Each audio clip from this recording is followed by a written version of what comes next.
மூன்று எழுத்து மந்திரம் என்பது என்ன பிரியமானவர்களே? அன்பு. ஆம், அன்புக்கு இலக்கணம் யார்? சிலர் அம்மாவை சொல்லலாம், சிலர் என் ஃப்ரெண்டுங்களாம், சிலர் என் மனைவின்னு சொல்லலாம். ஆனால் உண்மையாக அன்புக்கு இலக்கணம் யாருன்னா இறைவன் ஒருவரே. இறைவனை போல அன்பு செலுத்துறதுக்கு உலகத்தில் யாருமே இல்லை பிரியமானவர்களே.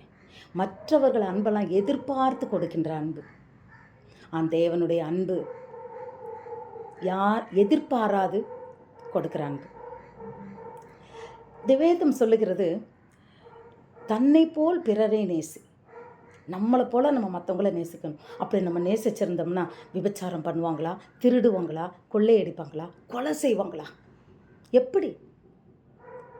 இதெல்லாம் செஞ்சுட்டு கொலை செஞ்ச பணத்திலேருந்து எடுத்துக்கொண்டு போய் கடவுளுக்கு நான் காணிக்கையாக கொடுத்துட்றேன், எல்லா பாவமும் போயிடும்னு சொன்னால் அது போகுமா? கடவுள் அதை ஏற்றுக்கிடுவாரா? ஏற்றுக்கிட மாட்டார். நிச்சயமாக அந்த காணிக்கையை கடவுள் அருவருப்பார். அன்பு ஒன்றே நிரந்தரம் பிரியமானவர்களே. நல்லவனுக்காக ஒருவன் ஜீவனை கொடுக்கலாம், ஆனால் பாவிகளுக்காய் இயேசு கிறிஸ்து ஒருவரே ஜீவனை கொடுத்தார். அவர் ஒருவரே மெய்யான தேவன். பாவிகளுக்காய் தன் ஜீவனை கொடுத்தார். அன்பிலான் இறைவனை அறியான். God bless you.